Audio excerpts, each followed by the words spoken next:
sobat Alpetra Ministry, berjumpa lagi bersama kita di channel Alpetra Ministry. Wah, pasti teman-teman pada nunggu nih, ini kemana nih katanya. Kok biasanya seminggu ada 2 atau 3 tayangan yang memberkati, menambah wawasan, kok ini nggak ada ini. Kenapa ini katanya ya? Ya harap maklum ya, karena Pak Heri juga sibuk dengan pelayanannya, Pak Ian Antoni juga sibuk dengan pelayanannya. Di usia yang sepuh pun dia sangat luar biasa pelayanannya. Begitu buat dengan saya ya Bang. Kita ini emang harus terus melayani Tuhan. Oke Bang, silakan sapa dulu sahabat-sahabat kita Bang.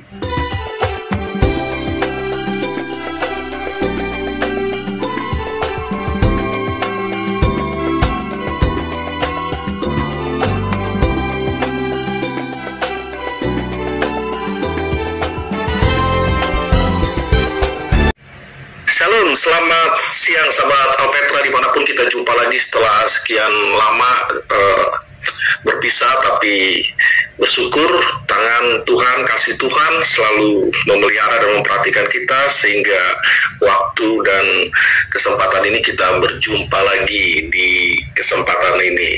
Shalom, haleluya semuanya. Iya, sahabat Alpetra, ini sesuai dengan janji ya, karena saya di beberapa komentar itu kita kasih jawaban komentarnya bahwa kita akan jawab secara online tentunya ya, supaya teman-teman bisa nonton dan bisa jelas. Juga mungkin ada sobat-sobat lain yang nggak sempat komentar tapi sebetulnya saya mau nanya ini nih gitu, jadi pas. Iya. Semoga hari ini bisa terjawab ya. Kita mulai, tapi sebelumnya mohon maaf nih ya Bang ya, kita nggak bisa jawab semua ya Bang ya. Ya betul ya, mohon maaf nih karena ya beberapa aja yang dijawab, yang nggak dijawab melalui kesempatan kali ini ya mohon maaf ya. Terus kalau ada komentar kok punya saya nggak dibacain atau nggak, ini terlalu banyak nih Bang ya, komentarnya banyak banget. Dan juga kalau ada yang nggak ada itu karena ada pedoman komunitas YouTube, jadi nggak muncul dia di komentar gitu. Iya. Ya, jadi harap maklum, jangan, wah ini Alpetra Ministry gimana sih, komentar saya dihapus nih. Enggak, kita nggak pernah gitu ya.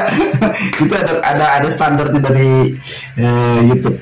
Oke lah Bang, kita pertama nih ini sudah video kita yang sebulan yang lalu sih Bang, tentang penyampaian waktu Abang menjelaskan kupas tuntas Injil Markus ya. Jadi sobat Alpetra yang sebelum sempat nonton, boleh nonton tuh kupas tuntas Injil Markus. Nah ini ada yang bertanya nih Bang, langsung aja ya Bang ya. Yang pertama nih Bang, ini dari apa namanya, Yowas Khairul. Ini 2 hari yang lalu ya, ini sekarang tanggal 31 Mei, berarti 28 Mei dia bertanya ya. Izin bertanya Pak, katanya, mengapa Injil Markus sering dianggap sebagai yang paling sederhana dan paling langsung di antara keempat Injil? Apa implikasi dari gaya penulisan ini terhadap pemahaman tentang Yesus?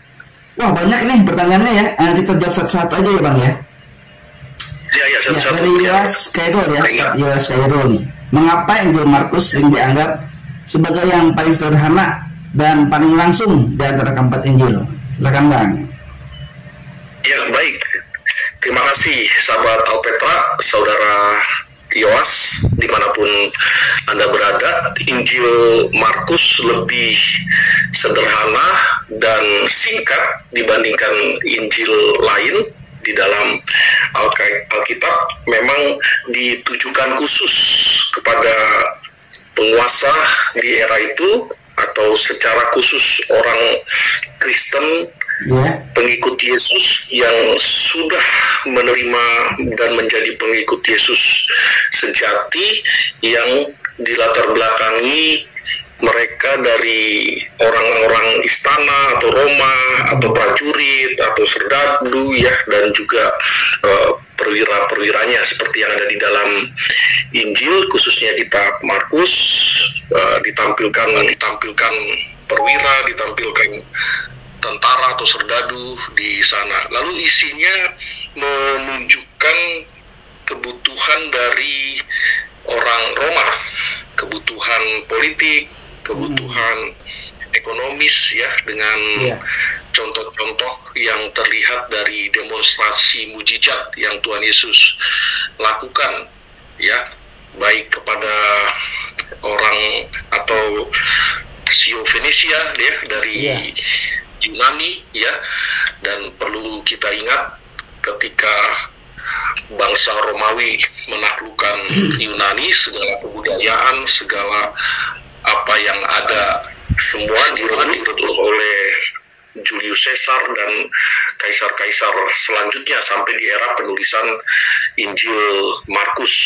Nah, isinya sebanyak 16 pasal menampilkan bahwa Yesus atau Kristus, ya, dia adalah raja di atas segala raja, ya. Sekalipun ada raja di tengah-tengah kekuasaan politik, tapi Yesus menunjukkan lewat mujizatnya, lewat keilahiannya, bahwa dialah raja itu yang diselidiki, dicari, ya, sampai Herodes juga menyelidiki, sampai penguasa-penguasa di era Romawi menyelidiki Tuhan Yesus, dari mana dia asalnya, kok banyak yang menantikan dia, sampai penguasa pada waktu itu menanyakan seperti apa latar belakangnya dan lain sebagainya, sehingga penulis Markus, ya, yang bukan rasul tapi punya hubungan dekat dengan Petrus secara genetikal, ya, ada yang mengatakan kepenakannya atau saudaranya, ya, sehingga dia memakai sumber Petrus seperti itu, yang mungkin diwawancara atau dialog khusus tentang Yesus. Begitu, saudara Al. Ya, itu ya. Lalu yang kedua nih, selanjutnya nih, masih dari Ed Yoas Kairul, ya. Apa implikasi dari gaya penulisan ini terhadap pemahaman tentang Yesus? Ya, implikasinya supaya pembaca, baik di era Injil itu ditulis maupun Injil itu dibaca hingga era sekarang ini, untuk mengetahui bahwa Yesus Kristus adalah Raja, Yesus Kristus adalah Tuhan, Yesus Kristus adalah Allah yang datang itu, dan juga penguasa di bumi di surga. Ini cocok dengan keotentikan secara sosiopolitis di Romawi era itu yang menjadikan kaisar sebagai satu-satunya penguasa. Nah, penulis Injil yaitu Markus dengan sumbernya Rasul Petrus ingin pembaca mengetahui bahwa Yesuslah satu-satunya King of King. Nah, raja, segala raja, ya, penguasa baik di bumi maupun di surga. Seperti itu, saudara Alpa dan saudara Joas. Nah, ini ya, untuk saudara Ed Yoas Kairul udah sekaligus juga dijawab, ya, penulisnya Injil Markus yang bersumber dari Petrus, ya, Bang. Ya, nah ini udah dijawab juga, ya. Nah, lalu pertanyaan berikutnya, apakah ada bukti yang mendukung klaim bahwa Markus, rekan Paulus dan Petrus adalah penulisnya? Nah, ini tadi kan udah dijawab sebetulnya, ya, sama Abang, ya. Jadi ya, apa yang mendukung klaim bahwa Markus itu betul temannya Petrus, ya. Dan mungkin di kemudian hari juga dia kenal dengan Paulus, pastinya setelah Saulus bertobat. Saya kira itu bisa dibaca di Kisah Para Rasul untuk selanjutnya, ya, karena ada banyak hal yang bisa kita baca, di mana ada pertemuan Paulus juga bersama rasul yang lain, termasuk betul sekali. Ya, jadi ini udah dijawab, ya. Penulisnya sudah bisa dipastikan Markus sendiri, ya, yang mendukung klaim bahwa, yang mengklaim mendukung dikonfirmasi oleh rasul, ya, betul.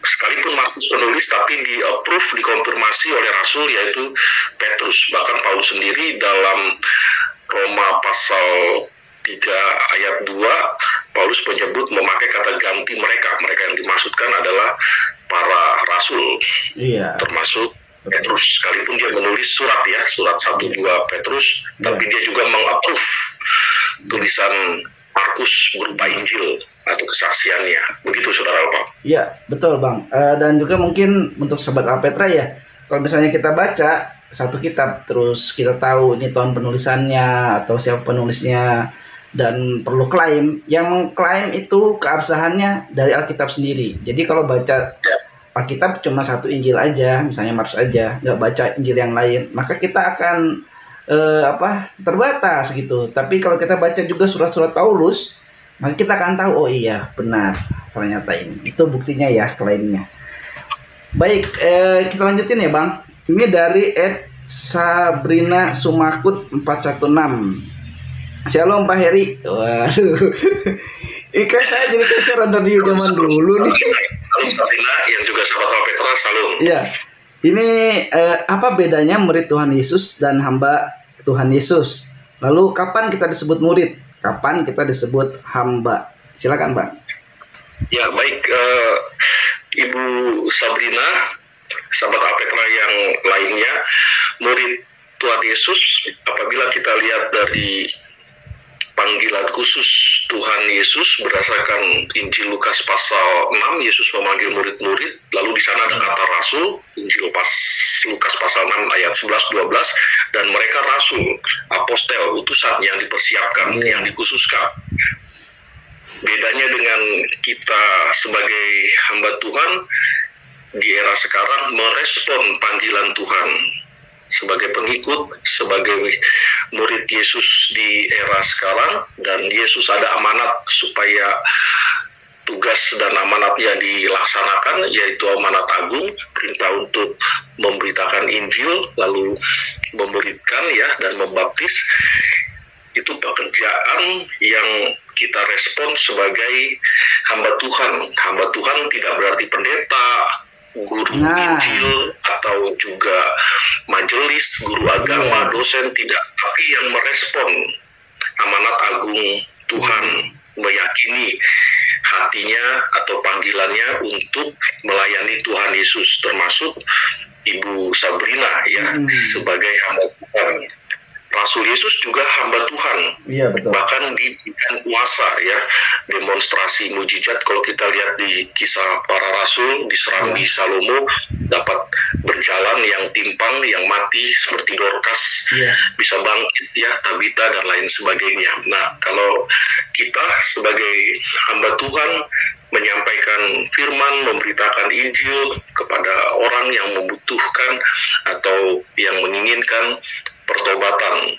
Apakah kita rasul? Bukan, kita bukan rasul, tapi secara fungsional atau secara tugas kita seperti rasul, ya, atau secara spiritual rohani kita rasul, tapi bukan seperti rasul yang dulu murid-murid ya, yang secara khusus mereka melakukan yang Tuhan berikan kuasa saat mereka menantikan itu di dalam Kisah Rasul 1 ayat 8. Jadi apakah kita hamba Tuhan? Iya, karena merespon ya seperti itu. Kalau hamba Tuhan punya motifnya lain ya, dengan mengatasnamakan Yesus, saya yakin bukan hamba Tuhan. Kata Yesus dalam Injil Yohanes 10, dia gembala upahan atau hamba Tuhan upahan ya, seperti yang Tuhan Yesus umpamakan dalam Injil Yohanes.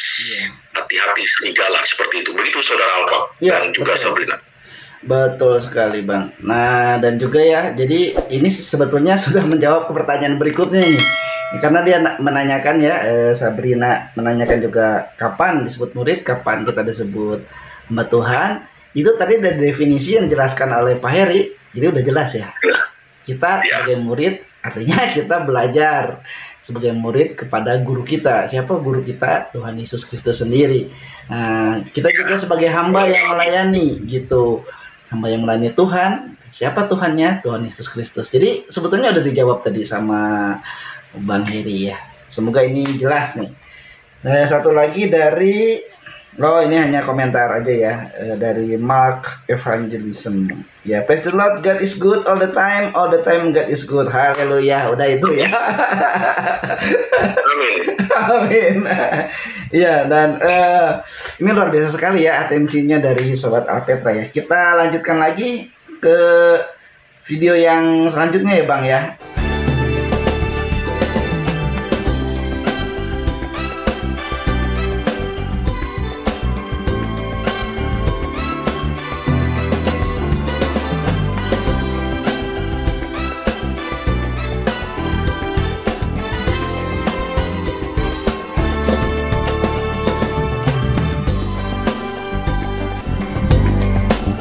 memberkati semua pemirsa Alpetra. Tuhan Yesus berkati sahabat Alpetra dimanapun kita berada. Shalom. Sahabat Alpetra, kita akan lanjutkan lagi ya ke video selanjutnya. Yang ini videonya dari video yang tayangannya berjudul Mengapa Ada Banyak Nama Allah ya. Oke, nah ini pertama-tama saya ingin mengucapkan terima kasih kepada Etiur Minanapitu. Wah, ini luar biasa Bang, ini sahabat Alpetra Ministry yang sangat setia sekali nih. Selalu hadir dalam setiap video, selalu ada komentarnya. Dan terima kasih ya, dia udah bantu juga Bang untuk menjawab pertanyaan-pertanyaan dari sahabat Alpetra. Wah, luar biasa sekali nih ya. Bagus. Iya. Mantap ya. Iya, Etiur Minanapitu ini Bang ya. Wah, luar biasa nih. Terima kasih ya untuk saudara Etiur Minanapitu. Nama Yesus, nama di atas segala nama katanya. Oke, lanjut. Ini dari @frimsi Wohon 5753. Wah, dia berkomentar ya tentang nama Allah yang diberikan oleh manusia gitu, maupun nama Allah yang ditulis dalam Alkitab dan seterusnya ya. Terima kasih ya untuk Misi Wohon. Ini kayaknya nggak perlu ditanggapi ya, udah lengkap lah gitu. Oke sobat Alpetra, kita langsung aja menjawab lagi dari ini dari videonya yang juga dari Pak Heri ya. Dari Bang Heri, ini tentang penyesat yang ternyata ada dari kalangan kita sendiri ya Bang ya. Baik, yang pertama ini ada komentar. Wah, ini dari Tiur Minanapitu lagi nih. Terima kasih ya. Ada komentar dari @Darmawan Riyandi. Izin berpendapat katanya. Dulu saya masih tersesat pikir iblis yang menyesatkan saya selama ini. Tapi kalau dipikir-pikir lagi, ngapain iblis menyesatkan yang sudah tersesat katanya. Penyesat memang menegakkan orang percaya. Bla bla bla ya. Jadi dia menyarankan kita minta penyertaan Roh Kudus dan Tuhan Yesus. Wah, ini bagus ya Bang. Terima kasih ya. Dan nggak bertanya sih, cuma berpendapat. Terima kasih untuk pendapatnya ya. Lalu dari, ini juga dari Sabrina juga ya, tentang penyesat. Tapi ini udah dibalas ya sama Pak Heri ya. Mungkin mau dibalas lagi nggak Bang? Sesuai nggak tadi dengan yang ditanya Sabrina? Yang Sabrina itu ada nanya lagi dia yang... Ya, kalau topiknya berbeda silakan kita respon aja. Oh, respon aja ya. Oke. Ya. Oke, ini sobat masih dari @Sabrina Sumakud 416 lagi nih ya. Waduh, shalom Pak Heri. Bagaimana kita meyakinkan saudara kita yang lebih percaya kepada para penyesat dibandingkan percaya kepada Tuhan Yesus? Dari Sabrina, data yang dimaksudkan itu data Alkitab ya, atau mereka mungkin menyebutnya dalil ya, referensi atau literatur. Selain Alkitab bisa sejarah ya, atau fakta di luar yang didukung kekuatan arkeologisnya, kekuatan historisnya untuk meminimalis atau mengklarifikasi ya. Misalnya dikatakan tentang Yesus bukan Tuhan, hanya sekedar tokoh biasa atau guru biasa. Itu pasti literatur yang dituliskan oleh kelompok liberal Kristen liberal ya. Dia percaya Yesus sebatas diteladani, public figure, guru ya, tapi tidak sebagai Tuhan juru selamat. Tapi ada juga kelompok liberal yang mengatakan Yesus itu Tuhan hanya sebatas salah satu, sementara yang lainnya juga bisa disebut sebagai juru selamat, setara dengan Yesus. Nah, ini menurut Alkitab tentu menyesatkan. Alkitab menyebut Yesus sebagai satu-satunya. Informasi itu dari mana? Alkitab sendiri, karena salah satu menafsirkan Alkitab yaitu dengan menempatkan Alkitab sebagai kebenaran, atau Alkitab itu sendiri yang merespon atau menjawab dengan bukti-bukti atau dalil-dalil seperti itu ya. Nah, kalau membutuhkan bukti-bukti lainnya, banyak Alkitab ditemukan sebelum Masehi, misalnya kelompok Esmi ya, salah satu dari kelompok Yahudi atau orang Yahudi yang memisahkan diri dengan Farisi dan lain sebagainya, tinggal di padang gurun, dan mereka ada bukti yang ditinggalkan di goa-goa ya, yaitu kitab-kitab yang ditulis oleh Musa ya, nabi-nabi, imam, dan ada di tangan kita seperti itu. Itu bukti ya, ditemukan abad pertama atau abad kedua sebelum Masehi, bukti, dan sampai di tangan kita. Begitu saudari Sarbina ya. Iya. Iya, wah semoga terjawab juga nih ya sama sobat Alpetra yang lain yang mungkin pertanyaannya sama dan merasa terwakili dengan pertanyaan ini. Baik, oke Bang, dari video itu kita bacakan itu aja ya, yang ininya. Iya. Dan tapi kalau masih mau merespon lagi ya silakan ya, saja di kolom komentar ya, ditulis di kolom komentar aja gitu. Iya, dan semoga nih saudari atau Mbak atau Ibu Sabrina ini bisa terus ya dengan sobat Alpetra Mystery berinteraksi seperti halnya Etyu Mirna Napit itu. Ya, itu sangat luar biasa sekali ya. Terima kasih atas dukungannya. Sekali lagi terima kasih, dan Tuhan Yesus yang akan terus membuat kita semakin dewasa secara rohani.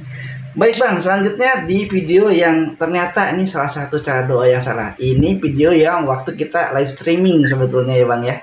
Oh iya, kalau nggak salah itu tentang doa ya. Iya, tentang doa itu Bang. Nah, ini silakan. Ya. Kita respon dengan ini luar biasa nih Bang, dari Iwan KS28. Nah, ini bacanya Iwan KS atau Iwans atau gimana ya? Pokoknya Iwan KS28 ya. Dia banyak sekali nih pertanyaannya Bang. Ya semoga Abang berkenan menjawab ya.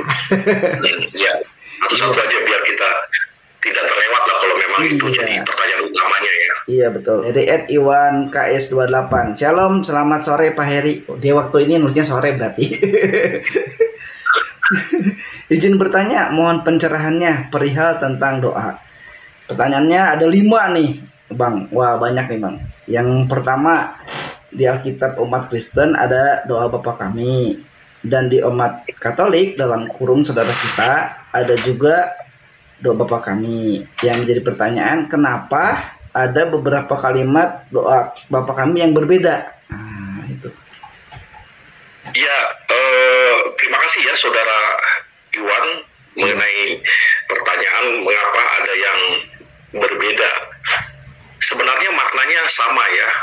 Misalkan terjemahan berikanlah kami pada hari ini rezeki kami ya. Lalu satu lagi berikanlah kami pada hari ini makanan kami secukupnya. Terjemahan terjadi berdasarkan kurun waktu berubah dari lembaga yang ditunjuk untuk menerjemahkan, tapi maknanya tidak lepas di sana ya. Makanan, rezeki menyangkut keseluruhan ya, tidak hanya sekedar makanan, tapi pengertian makanan juga menyangkut tentang kehidupan, nggak hanya yang kita nikmati setiap pagi, siang, malam hari ya, tapi juga bisa menyangkut survive atau kehidupan dan juga kebutuhan lainnya. Nah, kenapa berbeda? Sebenarnya tidak berbeda ya, tidak berbeda. Itu sebabnya Saudara Iwan atau sahabat Alpetra lainnya bisa membaca terjemahan-terjemahan lain seperti King James Version ya, atau betul. Bahasa Inggris sehari-hari ya, English Daily ya, terjemahannya, versionnya ya, seperti itu. Sehingga kita tidak terjebak kok berbeda, sebenarnya tidak berbeda ya. Mau diterjemahkan ke dalam bahasa lain di luar Indonesia, tentu bahasanya juga berbeda, tapi penekanan atau makna terkait hakikatnya ya sama. Begitu Saudara Iwan atau Kang Alpa. Iya. Dan biasanya ya kembali ke bahasa ya Bang ya. Bahasa. Iya, bahasa. Ya, dan terjemahannya. Tapi itu tidak mengurangi esensi Alkitab. Kalau itu yang mau dipertanyakan ya, tidak mengurangi. Betul sekali, tidak mengurangi esensi dari Alkitab sendiri ya. Baik. Selanjutnya, yang kedua, jika dalam keadaan tidak mendukung dalam berdoa, kita ada di tempat yang tidak wajar dan dalam berdoa dalam kurung toilet, apakah doa tersebut diperkenankan? Saya rasa nggak jadi masalah ya Bang. Tidak jadi masalah. Perkenanan Tuhan selalu diberikan untuk mereka yang membuka hati, lalu tulus, ya. Apalagi konsep doa setelah Tuhan Yesus hadir ya di Perjanjian Baru, tidak sebatas simbol, sikap, atau juga ritual, atau juga kurban, perbuatan, tidak disertai dengan itu lagi, ya. Yesus mengatakan sudah saatnya tiba, yaitu dalam roh dan kebenaran. Jadi tidak ditentukan tempat, tidak ditentukan sikap, ya, atau perilaku yang harus sujud atau harus mengangkat tangan, ya. Situasi apapun menunjukkan Yesus Maha Hadir, dan hati orang yang menjadi Kristen sejati tentu mengingat dan teringat terus akan Tuhan yang ada di hatinya. Begitu, Saudara Iwan. Jadi sebetulnya nggak apa-apa ya, dan juga mungkin ini bisa kita sambil jelaskan juga ya Bang. Kalau kita sambil misalnya di mobil, di kendaraan, sambil bekerja, atau dimanapun lah tidak terbatas oleh ruang, waktu dan sebagainya, berdoa sama Tuhan ya Bang ya. Iya. Gitu. Oke. Dan juga nanti mungkin bisa lihat di channel kita ya, sudah dibahas tentang doa Bapa Kami itu ya. Oke, kita akan lanjut ke pertanyaan ketiga, masih dari Iwan KS28. Jika seorang pendeta dalam berdoa tidak menyebut dalam nama Tuhan Yesus Kristus yang menjadi juru selamat kita, apakah doa pendeta itu tidak dibenarkan, Pak? Ya, saya setuju tidak dibenarkan. Seperti podcast saya sebelumnya tentang doa, saya meyakini karena kita beriman pada Tuhan Yesus, doa kita akhiri sebagai bukti kepada Tuhan Yesus kita berdoa, bukan kepada oknum lain ya. Nah itu. Jadi berdoa harus di dalam Tuhan Yesus, begitu. Atau dan tidak boleh juga hanya sebatas haleluya, amin ya. Haleluya kan pujilah Tuhan, atau kepada Tuhan ya Tuhan yang mana, atau dia beriman kepada siapa ya, atau mungkin dia beriman kepada oknum tertentu ya, jangan ambigu dan samar-samar.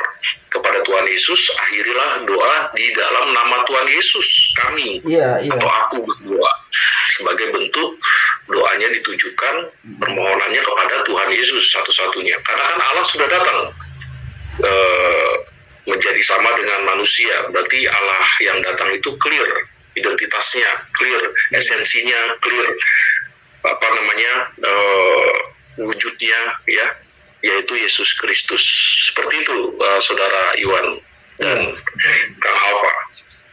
Betul. Jadi tapi ini juga ya, kalau dia nggak berdoa dalam nama Tuhan Yesus, saya kira ini juga harus dicermati juga ya Bang ya, karena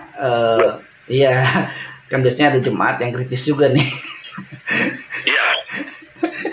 Ya, jadi dalam hal ini kita nggak menghakimi juga ya. Kalau misalnya mungkin ya kita nggak bisa bilang pendeta itu salah, ya pendeta itu juga itu gimana. Tapi yang jelas kata Bang Heri tadi, yang dibenarkan itu kita harus berdoa ditutup dalam nama Tuhan Yesus Kristus. Itu yang paling penting. Iya. Gitu. Oke Bang, selanjutnya yang pertanyaan yang keempat nih Bang.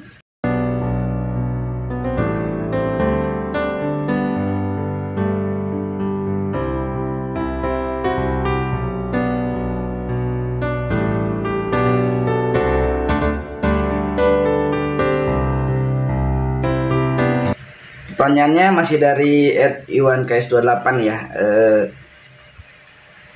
Jika seseorang tidak bisa berdoa, apakah boleh orang tersebut cukup berdoa dengan doa Bapa Kami saja?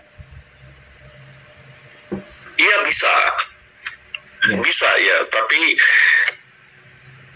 orang Kristen sejati atau dia yang sudah percaya kepada Kristus, tentu dia ungkapkan dengan isi hatinya. Jadi nggak melulu doa Bapa kami. Kalau dikatakan Iwan dengan bisa atau tidak, ya saya bilang bisa. Kan Yesus sendiri yang bilang mengajarkan tentang berdoa, ya. Tapi ketika kita masih hidup hingga sekarang, punya pergumulan, punya curhatan, ya, isi hati, karena doa itu kan kandungannya ada pujian, ada syukur, ada greeting, ya, atau salam, ya, ada juga permohonan, karena doa berarti tidak lepas dari permohonan. Iya, tapi apakah kita isinya doa Bapa kami saja? Tidak. Doa Bapa kami sebagai bentuk edukasi dari Tuhan Yesus kepada murid-murid atau orang yang mendengar saat dia berkhotbah di bukit. Itulah inti doanya, ya. Ada ucapan syukur, ya, greetings, salam, ada permohonan, ada pujian, ya, worship di dalamnya, seperti itu. Ya, apakah kita hidup dengan Yesus harus sekaku itu? Kan tidak, ya, seperti itu. Tidak sekecil itu, sekaku itu, atau dengan ritual yang menjadi terus-menerus seperti itu, tidak, ya. Tapi intinya seperti itu, dan juga disertai dengan kenyataan hidup lewat pergumulan kita, seperti pemazmur, kan? Mereka berdoa sekaligus bernyanyi, ya, hai jiwaku pujilah Tuhan, seperti itu. Bahkan dia seringkali melakukan komparasi atau perbandingan, ya, orang-orang yang tidak mengenal Engkau tapi bisa memiliki materi, kekayaan, ya kan? Mazmur Asaf, pasal 73, ya, atau Mazmur 73, isinya seperti itu. Tapi yang membedakan apa? Orang yang hidup sejati dengan Allahnya, ya, di dalam Tuhan Yesus, mendapat perhatian berulang-ulang, tidak sampai jatuh. Sekalipun jiwaku, hatiku habis lenyap, itu kata Mazmur Asaf. Engkau Tuhanku. Jadi artinya sekalipun Tuhan tidak menjawab doanya, Engkau tetap Tuhanku. Ya, begitu kan luar biasa, ya, karena pengorbanan Tuhan untuk kita. Begitu Saudara Iwan dan sahabat Alpetra semuanya. Betul. Dan juga, ya, seperti tadi udah Abang jelaskan sih, itu kan doa Bapa kami itu ketika mau bertanya sama Tuhan Yesus, Tuhan jawab, jika kamu berdoa, berdoalah demikian, kata Tuhan Yesus. Dan juga saya rasa betul kata Abang tadi, nggak mungkin orang nggak bisa berdoa, ya. Kalau kita mau balik ke Alkitab, Matius 7:7 bilang, mintalah, carilah, ketuklah. Berdoa aja kan, berdoa itu seperti ngobrol aja, seperti gini aja ngobrol. Jadi saya rasa cuma tolong ya Tuhan, itu aja udah doa, ya Bang. Iya kan. Jadi ya itu, ya, jadi pengertiannya dari Bang Heri tadi udah dijelaskan. Luar biasa juga, ya, Saudara Iwan sampai setajam itu. Ya, ini luar biasa sekali pertanyaannya. Nah, ini nomor 5 nih, pertanyaannya menarik nih Bang, bagus sekali nih pertanyaannya, ya. Yang kelima dari Pak ini, jika seorang sedang sakit sangat parah, sudah sangat depresi, putus asa, orang tersebut berdoa dengan inti berdoa, dia sampai minta dicabut saja nyawanya, katanya, ya. Yang menjadi pertanyaannya adalah, apakah doa orang tersebut dibenarkan kalau doanya kayak gitu? Wah, ini gimana Bang? Iya, saya kira orang Kristen sejati atau pengikut Yesus tidak sampai separah itu, ya. Cabutlah nyawaku, begitu, ya, seperti itu, karena menyangkut hidup memang bisa sampai pada titik depresi, selain juga ada titik sukacitanya, ya. Tapi masuk kepada titik lain, yaitu depresi atau sukacita. Tentu orang Kristen yang dipenuhi oleh Roh Kudus menaruh semuanya kepada pimpinan Tuhan dalam hidupnya. Saya yakin tidak sampai ke sana, karena Tuhan berikan akal sehat, ya.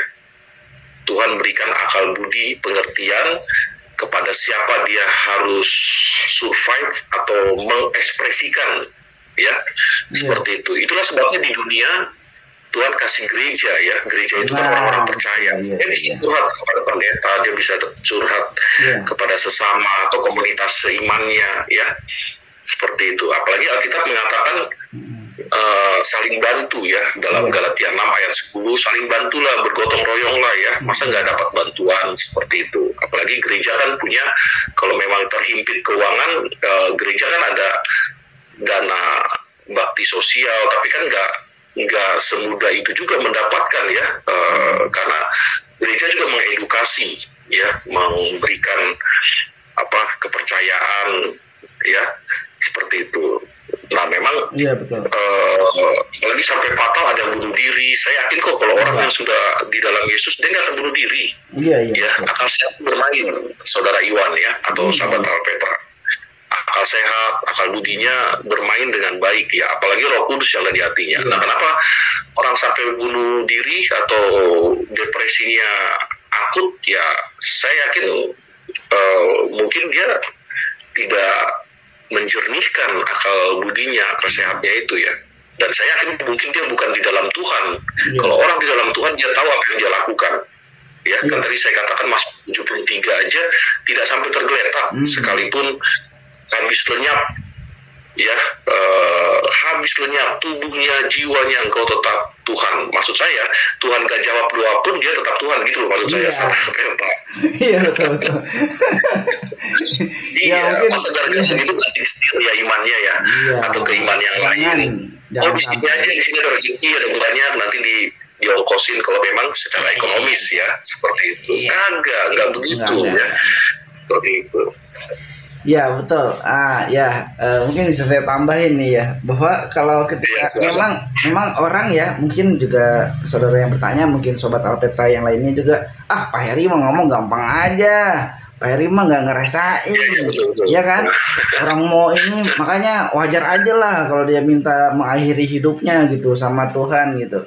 Tapi kata yang terakhir dari abang tadi itu, dibilang sekalipun gitu doa kita mau entah gimana, itu tidak mengurangi esensi Tuhan, ya tetap Tuhan. Betul, Dia yang punya kehendak. Kalau Tuhan tidak jawab pun, apakah Yesus tetap Tuhan? Iya, Gitu kan? tetap Tuhan kan. Dan dia punya rencana yang lebih baik ya bang, pastinya. Iya. Saya jadi ingat bang, dulu ada teman kita bang ya. Teman kita itu, ya ini mungkin bisa saya bagikan ya. Syukur-syukur nanti orangnya mau kesaksian sendiri nih. Ada teman kita dulu. Dia mohon maaf aja kakinya karena kecelakaan ya bang, patah ya kakinya ya, perempuan lagi, iya kan bang. Wah, dia itu sebetulnya kalau misalnya, iya kan bang, kalaupun dia sedih nangis, dia menjerit sama Tuhan, putus asa, iya juga dia putus asa ya.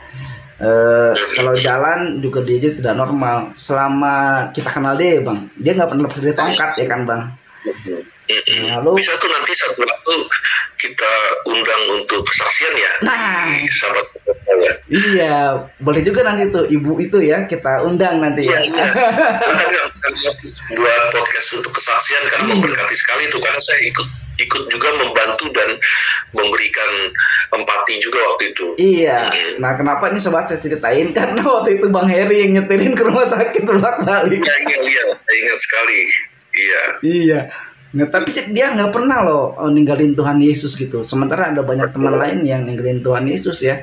Tapi dia nggak. Dan ajaibnya, ini menurut saya luar biasa. Dia dapet jodoh yang wah, suaminya baik banget, tampan, ya. Wah, pokoknya hebat lah, luar biasa. Karena dia berprinsip bahwa yaitu Tuhan Yesus pasti akan memberikan yang terbaik kan buat kehidupannya. Dan sekarang luar biasa sekali. Saya yakin saya juga pernah ditolong sama dia juga kan bang, waktu saya mendapat kesulitan gitu.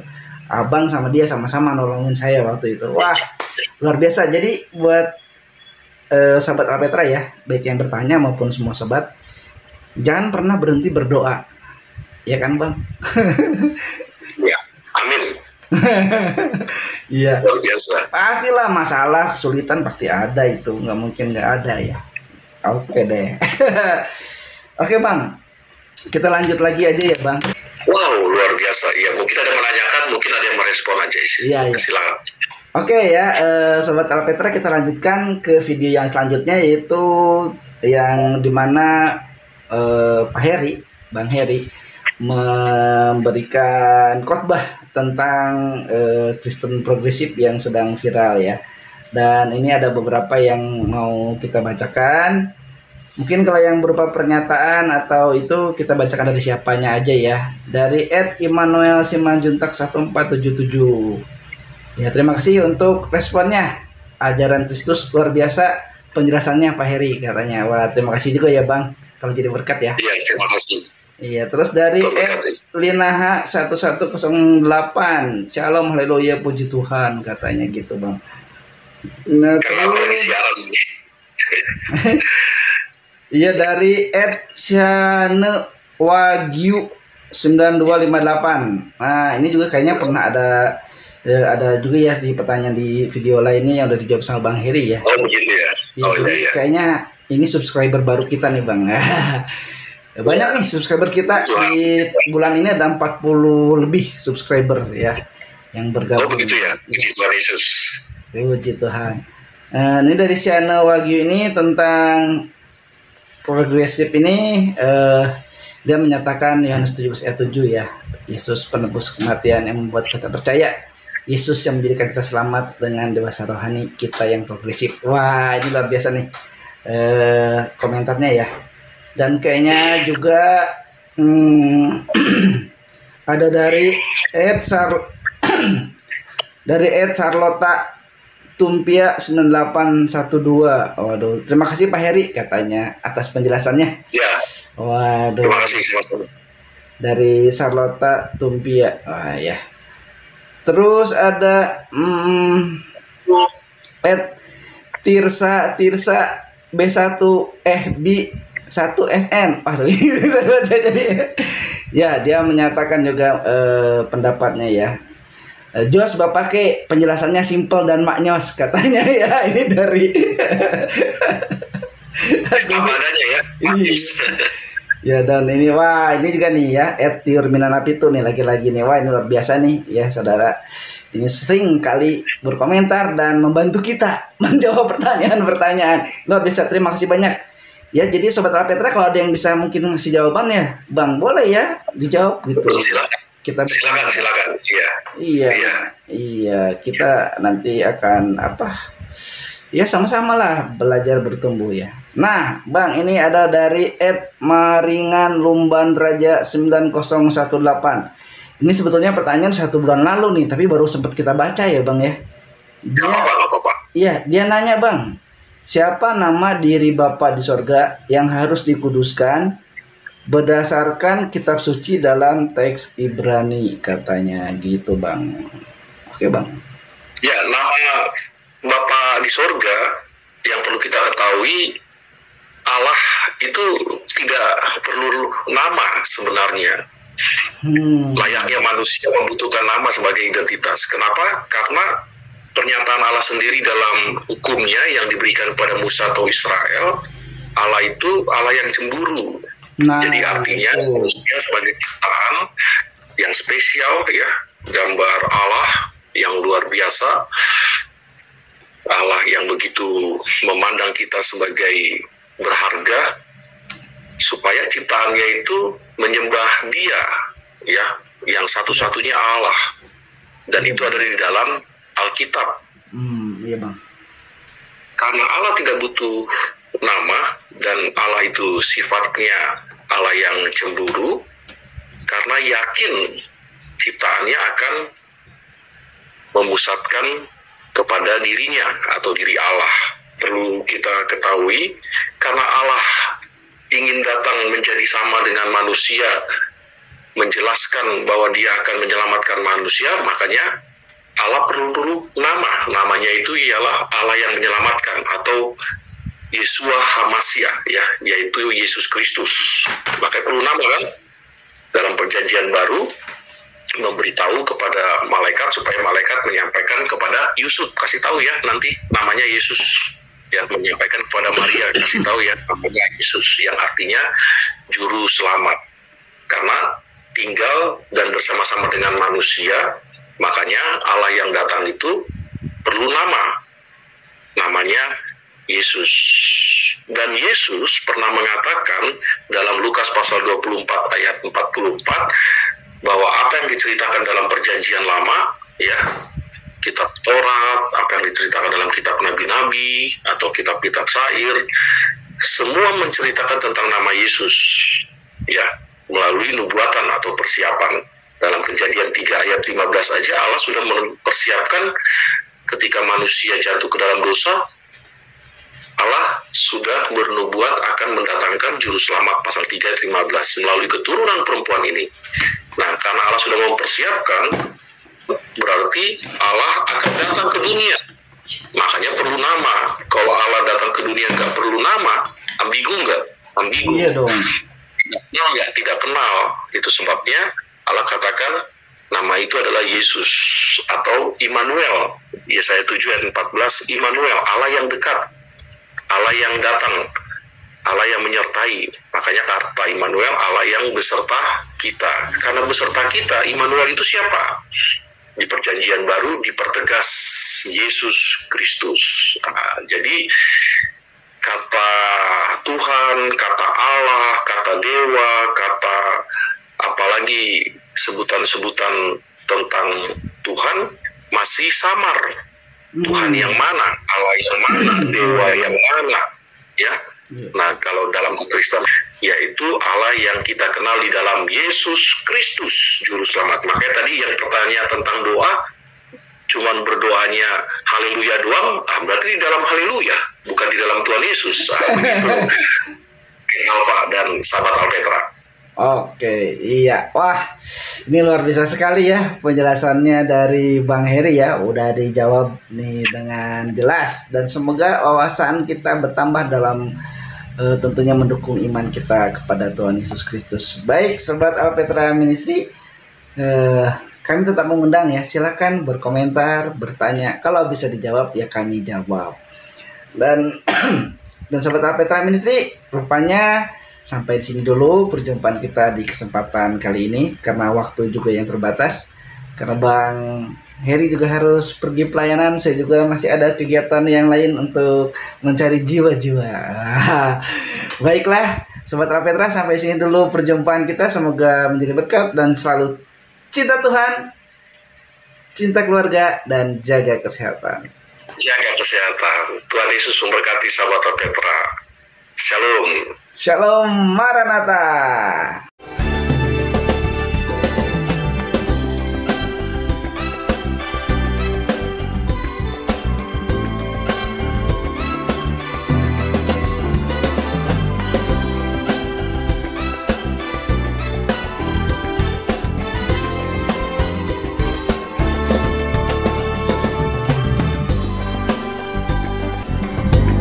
Tuhan Yesus memberkati semua pemirsa Alpetra Ministry. Tuhan Yesus berkati sahabat Alpetra dimanapun kita berada. Shalom.